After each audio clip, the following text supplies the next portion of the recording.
Técnica de bloqueo alveolar inferior. La técnica de bloqueo alveolar inferior ha sufrido variaciones sutiles pero importantes a lo largo del tiempo, basadas en los conocimientos adquiridos y en la actualidad es incluso más fácil de lo que antes solía ser.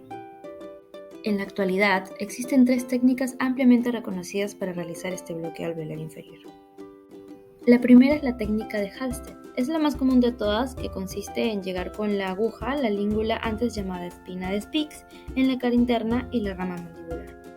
La segunda es la técnica Go Gates, en la cual la aguja se lleva hacia el cuello del cóndilo mandibular. Y la tercera es la técnica Basilan Aquinosi, técnica de bloqueo mandibular con boca cerrada. Centraré mi exposición en la técnica más común de todas, la técnica de Halsted, o de bloqueo alveolar inferior. Esta fue originalmente creada por el médico cirujano neoyorquino William Halsted. Este bloqueo tiene 2 variantes, la técnica directa, que es la recomendada actualmente, y la indirecta, que a pesar de ser efectiva, es más dispendiosa, molesta para el paciente y con mayor posibilidad de errores y complicaciones. A continuación, paso a explicar cada una de ellas. Empecemos con la indirecta. El objetivo de esta consiste en llegar a la língula y por ende al ingreso del conducto alveolar inferior, evitando el músculo pterigoideo interno. Se pensaba que con esto se evitaba una irritación muscular que pudiese generar un trismo post-anestésico. Para lograr tal objetivo, la aguja debía ingresar por el mismo lado del nervio anestesiar, entre la cara interna de la rama mandibular y el músculo pterigoideo interno, y una vez dentro del tejido, girar la aguja hacia el lado contrario sin retirar, lo cual es molesto para el paciente. Esto con el objetivo de desplazar el músculo y permitir que el anestésico difundiera en la cara interna de la rama hacia el nervio alveolar inferior. Además de esto, aún sin retirarlo, la aguja se desplazaba un poco hacia adelante para anestesiar después el nervio lingual y de este modo lograr un efecto mayor. No se recomienda bajo ninguna circunstancia cambiar la dirección de la aguja dentro del tejido, razón por la cual este procedimiento no sería el más indicado. Con la técnica directa y los fármacos que tenemos en la actualidad, podemos ser más eficaces y efectivos. Este procedimiento nos permite lograr el mismo objetivo con una sola aplicación, anestesiando simultáneamente el nervio alveolar inferior y el lingual sin la necesidad de desplazar la aguja dentro de los tejidos del paciente, y por ende disminuyendo enormemente no solo las molestias que implica, sino también reduciendo las posibles complicaciones que se puedan presentar, como la ruptura de la aguja o el desplazamiento inadvertido de esta en espacios peligrosos.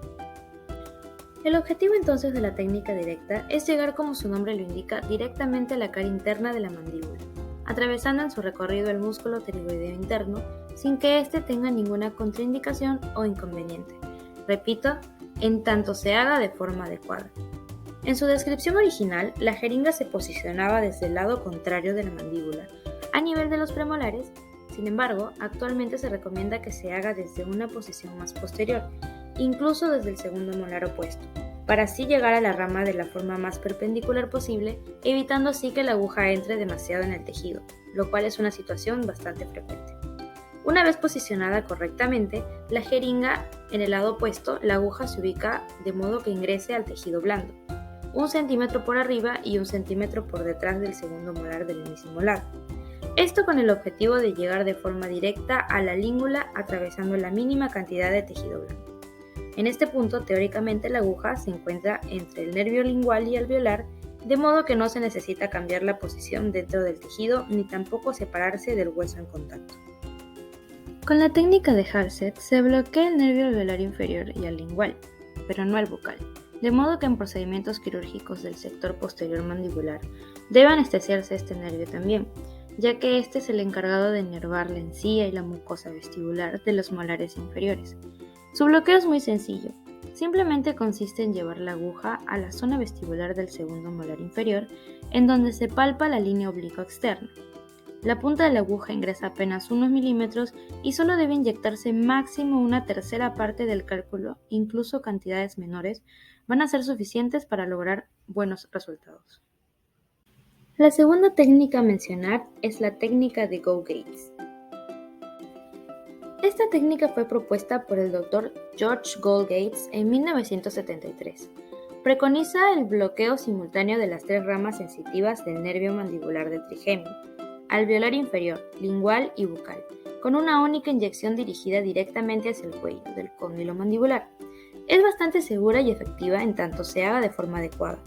Incluso la recomendación del mismo Dr. Go Gates es usarla cuando la técnica convencional falla o intercalarla entre pacientes con la técnica de Halsted para adquirir habilidad en su manejo.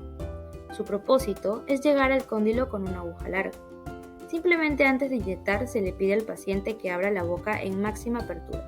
Con este movimiento del cóndilo mandibular se desplazará hacia abajo y adelante aproximadamente 1,5 centímetros, lo que disminuye el recorrido de la aguja dentro del tejido. Esta entra desde la comisura contraria, también lo más posterior posible, y la dirección se verifica tanto desde adentro como hacia afuera, desde dentro de la boca de la aguja. Se va a llevar lo más superior posible apuntando a la mucosa vestibular, 3 centímetros arriba del último modelo inferior. Usualmente en esta posición, con boca totalmente abierta, la aguja entra distal la segunda mano superior. Desde afuera, la idea es orientar la aguja hacia el trago auricular, de modo que el recorrido hacia este se encuentre con el cóndilo desplazado abajo y adelante de la fosa glenoidea. Al estar la boca en máxima apertura, una vez la aguja entra en contacto con el cuello, se infiltra lentamente el contenido del cárpule y completo, durante 1 minuto aproximado, teniendo siempre contacto con el hueso y sin cambiarlo de posición. El efecto es muy potente y, como se dijo antes, se bloquean completamente las 3 ramas sensitivas: alveolar inferior, bucal y lingual. Por lo tanto, no se requieren más inyecciones ni bloqueos adicionales. Si en el bloqueo alveolar convencional es fundamental mantener contacto con el hueso para asegurarse de estar en el espacio anatómico correcto, acá es imperativo, pues hay mayor cercanía a estructuras importantes como una arteria maxilar o el flexo venoso pterigoideo, por lo que una inyección intramuscular accidental es más factible. Pero si se está en íntimo contacto con el hueso, la infiltración es completamente segura, puesto que estos vasos están lejos del periosto, de modo que la técnica de Go Gates es muy segura, efectiva y confiable. Finalmente, la última de las técnicas es el Basirania Aquinosi. Este procedimiento está diseñado para el bloqueo alveolar en pacientes que no pueden abrir la boca, ya sea por trismus, por dolor u otra situación, aunque también puede ser usada en pacientes con riesgo de luxación mandibular. Con este procedimiento se bloquea el nervio lingual y el alveolar inferior, y en un 60% de las veces también el bucal. Podríamos decir que esta es la excepción de la regla, y de hecho lo es, puesto que es la única de las técnicas de anestesia en la que no es posible tocar hueso, ya que la aguja se desplaza paralela a la cara interna de la mandíbula y el anestésico se inyecta directamente en la fosa infratemporal. Como se ha explicado antes, no tocar hueso incrementa el riesgo de anestesia intravascular. Por lo tanto, es muy importante ser muy cuidadoso con la aspiración del cárpule antes de proceder a inyectar el anestésico, incluso también durante el transcurso de la inyección. Puesto que el paciente tiene los dientes en la oclusión, la única posibilidad de a través de un abordaje intraoral es desplazar la aguja entre la cara interna de la rama mandibular y la cara externa del maxilar.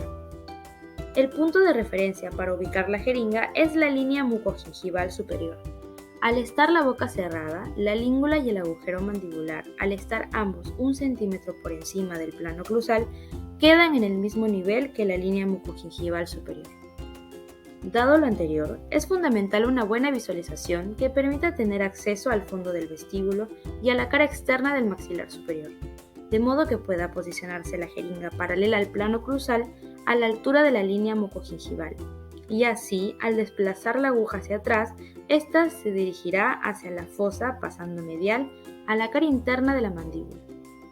Al usar agujas largas, en teoría, debería introducirse máximo 2/3 de esta, pero puesto que la mayoría de la anatomía de las ramas es variable entre las personas, es más prudente medir primero la longitud de la rama con la mano puesta, palpando sobre la cara en sentido anteroposterior, y según esto ingresar solamente la mitad de la distancia de la rama con la aguja, puesto que el agujero mandibular se encuentra aproximadamente a la mitad de la rama.